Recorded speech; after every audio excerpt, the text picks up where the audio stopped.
Let's learn together.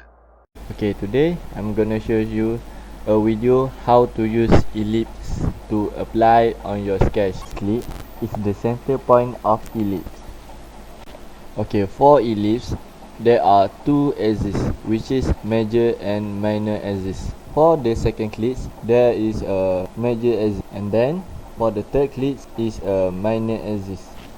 Okay, the size of ellipse will change when we rotate. Okay, we try merge ellipse to the center point of this sketch.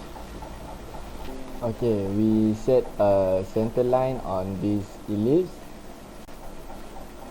and then make the center line to horizontal. Okay, so that the ellipse only can magnify at the horizontal only.